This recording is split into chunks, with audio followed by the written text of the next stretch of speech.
yêu cho chân tình thân xa lòng chân chân chân tròn như bóng trời đêm nay thanh nắng trong lá vàng còn đó xa em quen quen trong chuyện xưa đã gặp nhau nhau một buổi đêm nay không gian mà tình non chưa yêu nhau về xưa mà đâu im đắm lòng trong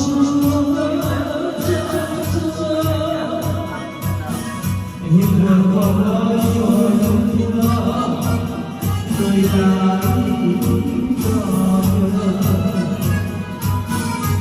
tiếng còi trống lên tiếng còi trống lên theo gió nghe mi oan thôi còn muốn đi thôi còn muốn đi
tiếng còi trống lên theo gió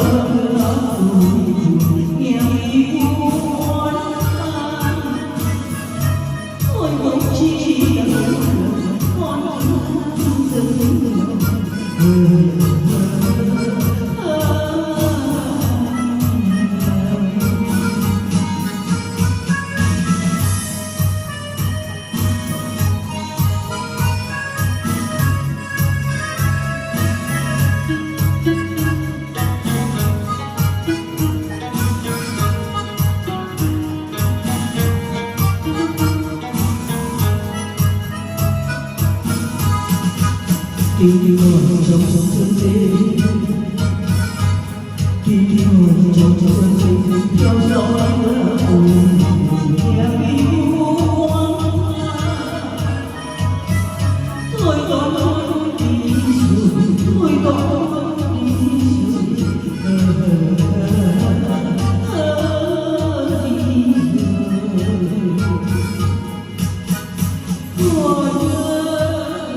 tiếng còi trống lên tiếng còi trống lên theo gió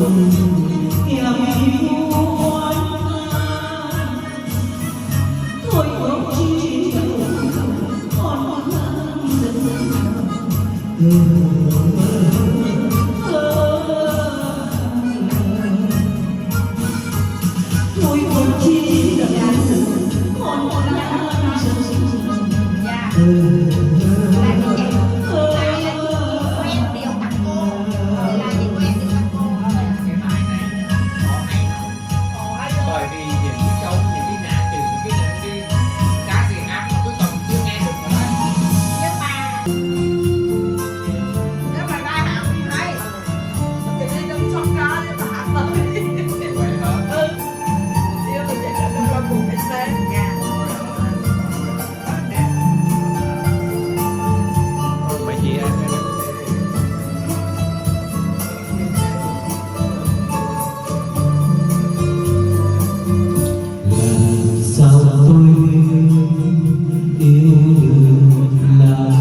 chúng tôi xây mò xây mơ người cho tôi yêu nhau là sẽ thành giàu người cho tôi yêu nhau là sẽ xa dầu tôi không muốn tin là tình yêu như đã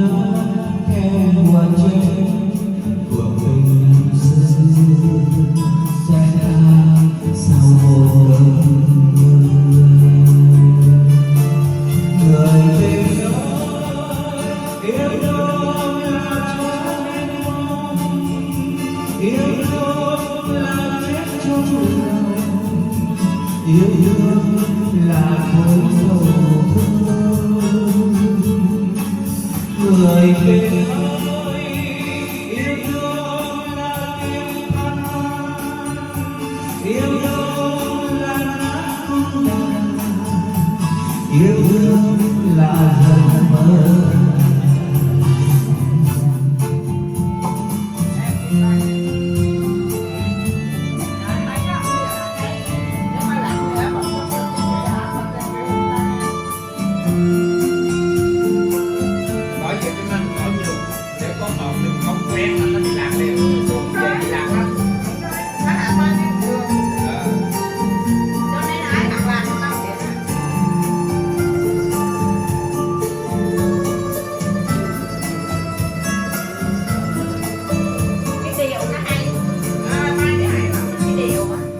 làm sao tôi biết yêu thương ở cõi địa đàng làm sao tôi biết yêu thương là nỗi đau từ khi tôi biết yêu là thế tình yêu đông cháy tim nhỏ bé của tình gia đình sẽ đến theo cả say mê người cho tôi yêu nhau dù gió quyền cầu người cho tôi yêu nhau là vẫn thương dù tôi không biết quên người cũ tình yêu chân thành theo ngọn gió là người đơn thư về vết thương mối tình xa xưa người tình ơi yêu thương là chết trên mong yêu thương là chết trong lòng yêu thương là nỗi sầu thương người tình ơi yêu thương là tiếng than yêu thương là nát khung đàn yêu thương là giấc mơ người tình ơi yêu thương là tiếng than yêu thương là nát khung đàn yêu thương là giấc